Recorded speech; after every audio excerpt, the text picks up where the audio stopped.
네, 서울시장과 부산시장 보궐선거 일정이 한 달 앞으로 다가왔습니다. 이런 상황에서 각 당이 후보를 속속 확정을 하고 있는데요.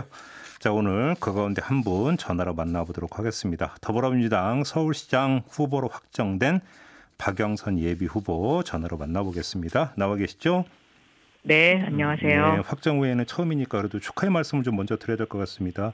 감사합니다. 소감부터 좀 여쭤보겠습니다. 서울 시민 여러분께도 감사드립니다. 그래요. 네. 자, 그럼 이전부터 좀 여쭤보겠습니다. 어제 국민의힘에서도 오세훈 후보로 확정이 됐는데요. 네. 오세훈 후보가 좋으십니까? 나경원 후보가 좋으십니까? 처음에 어떻게 생각하셨어요? 솔직히 그 두 후보 중에 아주 판세가 네.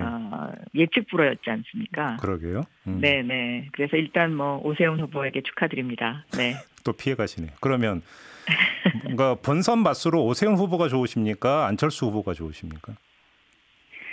그런데 정말로 다 일장일단이 있으시죠. 그리고 네. 어느 후보도 쉽지 않은 후보다 이렇게 생각하고 있습니다. 네. 네. 계속 모범답안만 말씀해주고 계십니다. 어제 시대전환의 조정훈 예비후보가 토론 가지셨죠? 그렇습니다. 예. 예, 일단 좀 여러 가지 이야기가 좀 나왔던 것 같은데, 근데 좀 저희가 며칠 전에 김진애 후보, 열린민주당의 김진애 후보하고 인터뷰를 했는데, 그 후보님을 향해서 3번의 토론을 갖자라고 지금 제안을 했습니다. 수투 빼고 네. 3번 토론하자고 제안했는데 어떻게 받아들이십니까? 예, 이 김진애 후보님과의 어떤 그 단일화 문제는 지금 당에서 전적으로 이것을 하고 있고요. 그리고 모든 일을 당에 이임을 했습니다. 예. 그래서 당에서 지금 아마 상황이 진행되고 있는 것으로 그렇게 알고 있습니다. 그래요. 그러면 네. 예를 들어서 그러니까 그러면 그 단일화 과정에 대해서 후보님께서는 입장을 개진할 생각도 없다라는 말씀이십니까? 당에도? 그렇습니다. 예, 예. 당의 결정에 조정훈 후보 때도 그랬습니다. 예. 그래요. 당의 결정에 무조건 따른다. 네, 그렇게 하기로 했습니다. 근데 지금 일각에서는 지금 그 경우에 따라서는 김진애 후보가 완주할 가능성도 있다라는 지금 전망이 나오고 있는데, 이렇게 되면 만약에 이런 게 현실화된다면 의원님한테 불리한 거 아닙니까? 후보님에게? 글쎄요, 저는 아직까지 거기까지는 정말로 생각을 안 해봤습니다. 예. 그래요. 네. 알겠습니다. 어제 네. 조정훈 후보와의 토론에서 예. 이런 말씀을 하셨더라고요. 핀란드에서의 기본소득은 실패했다. 그렇습니다. 그러면서 예. 이게 지금 이재명 지사의 기본소득에 대해서 반대하는 거 아니냐. 또 이런 식의 또 언론 해석이 따라붙고 있던데 어떤 말씀 주시겠습니까?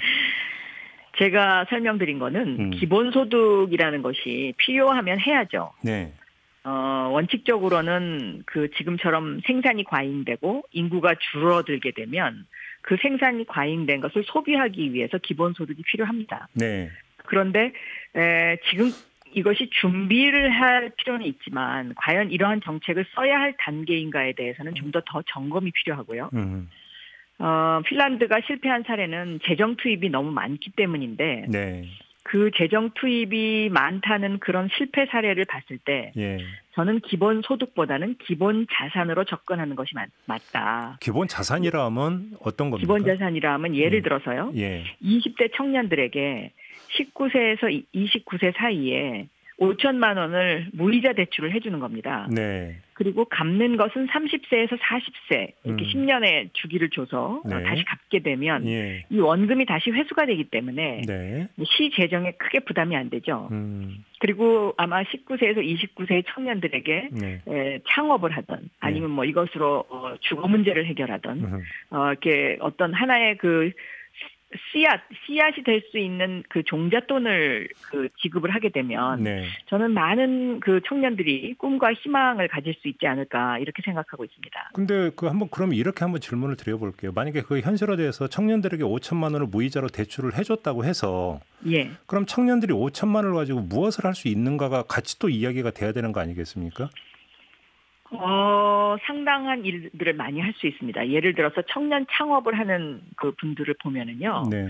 보통 창업 자금이 5천만 원이면 좀 빠듯하긴 합니다만은 네. 자기 나름대로의 아이디어를 살려서 어떤 일들을 할 수 있고요. 또 네. 정부에서 이렇게 청년 창업을 하는 분들에게는 많은 지원 프로그램이 있기 때문에 그러한 정부의 지원 프로그램과 서울시가 드리는 청년 출발 자산, 제가 이름을 청년 출발 자산 정책이라고 이렇게 이름을 붙였는데요. 네.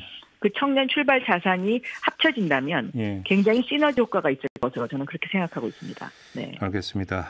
문재인 정부에서 집값이 오른 이유가 코로나 때문이라는 요지의 말씀을 해주는데 이거 어떤 말씀이세요? 그거는 굉장히 좀 뭐라 그럴까요? 왜곡된 보도라고 할까요? 잘못 전달된 겁니까? 그렇습니다. 예, 어떤 점에서요? 왜냐하면 그 여러 가지 원인을 분석하는 것 중에 예상치 않은 코로나가 나타나서 돈이 많이 풀린 것도 하나의 부동산 정책의 차질을 빚었다. 이렇게 설명을 드렸는데 네. 그거를 왜곡해서 예. 보수 언론에서 그렇게 어저께 제목만 그렇게 쓰셨더라고요. 실제로 기사에는 그렇게 쓰지는 못했습니다. 왜냐하면 제가 한 이야기하고 뉘앙스가 다르니까요. 예. 네. 그럼 그러니까 좀 부동산 이야기가 나왔으니까 이 이야기를 좀 이어갔으면 좋겠는데 사실 서울시장 보궐선거를 앞두고 많은 사람들이 입을 모아서 전망한 게 서울시장 그 보궐선거의 최대 쟁점은 부동산 문제가 될 거다. 다들 이렇게 이제 전망을 하지 않았습니까? 예. 근데 그 뒤에 이른바 변창흠표 그 공급 대책이 나오면서 부동산 논란이 약간 좀 수그러드는 경향을 보였었는데 네. 이번에 LH 임직원들의 지금 땅 투기 의혹이 불거졌단 말이에요. 이것이 네. 다시 또 이제 부동산 문제에 불지피는 거 아니냐는 진단이 나오던데 이게 변수가 될 수 있다고 보십니까? 이 LH 직원 문제는 저는 매우 단호하게 대처해야 된다라고 생각하고 있습니다. 예. 특히 이 내부 정보를 이용을 해서 네. 이런 어떤 공기업에서 이러한 행위를 했다는 것 자체는 이것은 일벌백계 해야 합니다. 네. 네. 그래서 저는 이거와 관련된 좀 확실한 그런 어떤 법 같은 것을 국회에서 만들어야 되지 않나 이렇게 생각하고요. 시민이 참여하는 감시기구도 좀 만들 필요가 있지 않나 이렇게 보고 있습니다. 네. 그러니까 그 법과 감시기구로 하면 좀 더 그러니까 부연 설명을 해주신다면.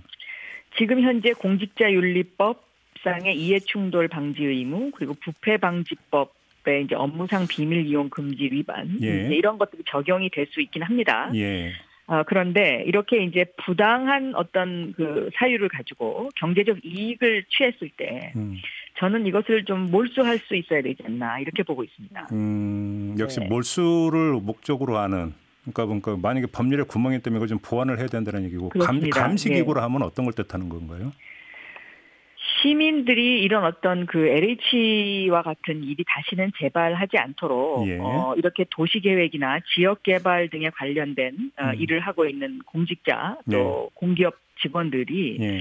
사전에 뭐 토지거래 신고제라든가 아파트 사전 거래 신고제라든가 이런 어떤 신고제를 도입을 해서 예. 이것을 시민 기구가 항상 이렇게 모니터링할 수 있도록 해야 되지 않나 이렇게 싶습니다.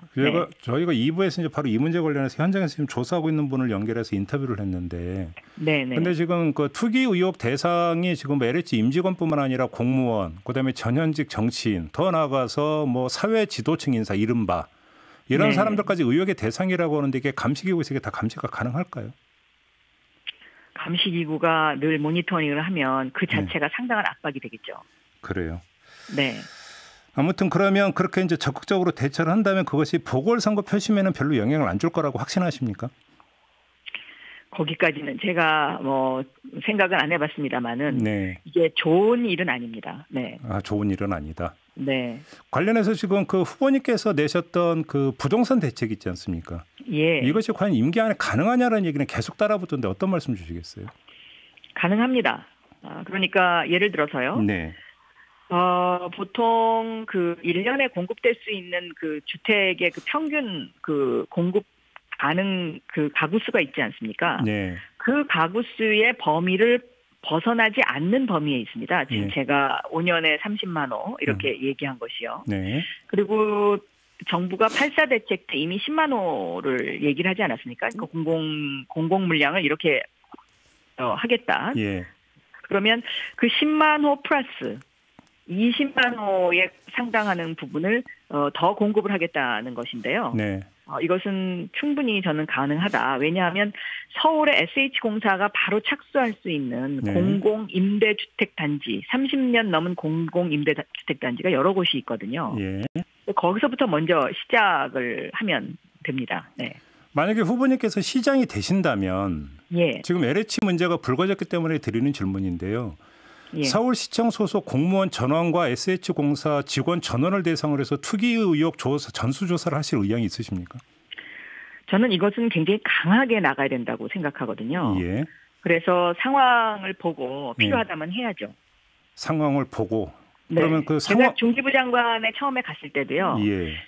이런저런 그런 잡음이 들리는 일들이 좀 있었는데 그 당시에 초기에 굉장히 이것을 단호하게 대처를 했었어요. 예. 그 이후에 그런 일들이 사라졌습니다. 예. 그래요. 왜냐하면 지금 예를 들어서 뭐 그 재개발, 재건축이든 뭐든지 간에 상당한 인허가권이 서울시에서 행사가 되고 있고. 그렇습니다. 예. 이렇다면 이게 지금 서울시에서 LH 임직원들 같은 어떤 뭐 이 투기 행위가 없었다라는 보장은 없는 거 아니겠습니까? 물론 이건 막연한 가능성 차원에서의 그러니까 뭐 의문 제기이긴 하지만. 네. 그러면 구석구석 다 뒤지는 작업이 필요한 거 아닌가요?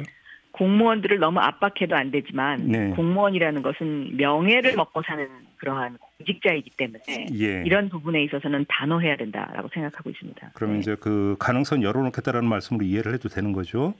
네, 상황을 보고 판단하도록 하겠습니다. 알겠습니다. 계속 또 이제 그 후보님께서 이제 그 컨텐츠로 이제 계속 말씀하시는 게 구독 경제 시스템 아닙니까? 이거 네. 어떤 개념입니까, 정확히? 그러니까 예를 들어서요. 집에서 우유나 요구르트를 그 월정액을 정해놓고 배달을 해서 받아서 그것을 이용하지 않습니까? 예. 그런 것처럼 소상공인과 전통시장, 그러니까 21분 도시 안에 있는 소상공인과 전통시장에 소비자를 연결을 해서 온라인으로 이것을 배달을 해드리는 것입니다. 예. 예를 들면 뭐 전통시장의 반찬 가게도 될 수 있고요, 꽃가게도 될 수 있고요, 뭐 세탁소도 될 수 있고요. 그래서 이런 것을 그 온라인을 할 수 있도록 시스템을 이제 서울시가 그 지원을 해드리게 되면 이것이 소상공인들이 이런 코로나와 같은 대유행병이 와도 위기를 극복할 수 있습니다. 왜냐하면 안정적인 매출이 지속되니까요. 또 소비자 입장에서는 좀 싼 가격에 구매를 할 수가 있겠죠.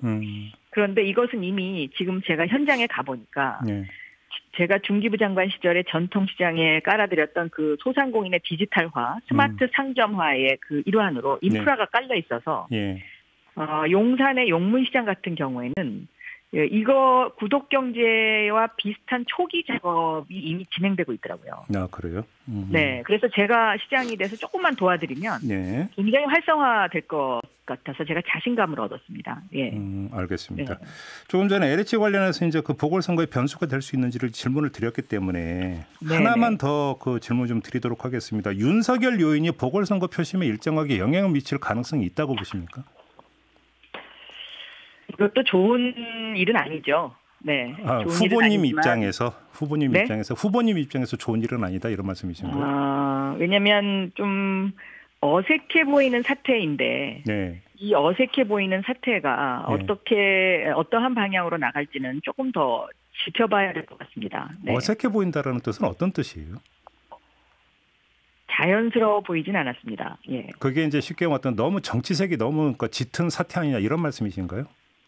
그렇게도 해석할 수 있고요. 여러 가지 그런 어떤 정황을 한번 좀 더 주시해 볼 필요가 있다 이렇게 생각하고 있습니다. 오늘 한 조간이 보도하기를 윤석열 이제는 전 총장이라고 불러야 되나요? 아무튼 후보님하고 가깝다고 한다 뭐 이런 식의 보도가 나왔는데 어떤 말씀 주시겠어요?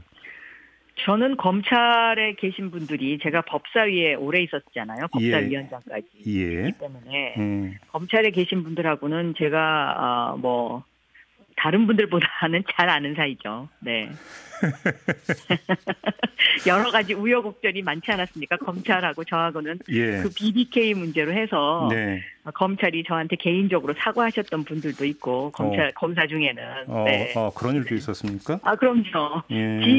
진실을 왜곡하고 있었던 것을 본인들이 스스로 알고 있었으니까요. 근데 뭐 윤석열 총장이 사과했다는 얘기는 아니시죠?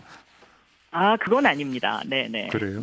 네네. 아니 그러면 그 잘 알고는 있다고 하니까 윤석열 총장이 정말로 그러니까 정계 진출해서 정치인이 될 거라고 전망을 하세요, 후보님? 마지막으로 질문을 좀 드리면. 그건 잘 모르겠습니다. 제가 한번 여쭤봐야 될 것 같습니다. 그래요?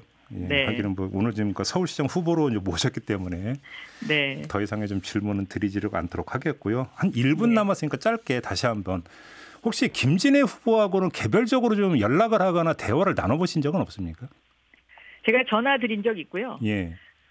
김진애 후보가 그 작년에 비례대표 출마했을 때도 제가 반갑다, 축하한다 이렇게 메시지도 보낸 적도 있고 최근에 전화로도 통화했습니다. 예. 그래요. 아무튼 근데 이제 네. 단일화 협상은 무조건 당에서 하는 거다. 그거는 당에서 모든 일을 한다. 이렇게 그 당의 방침이 그렇습니다. 알겠습니다. 네. 자, 오늘 말씀 여기까지 드릴게요. 고맙습니다, 네, 후보님. 네. 더불어민주당의 박영선 서울시장 후보였습니다.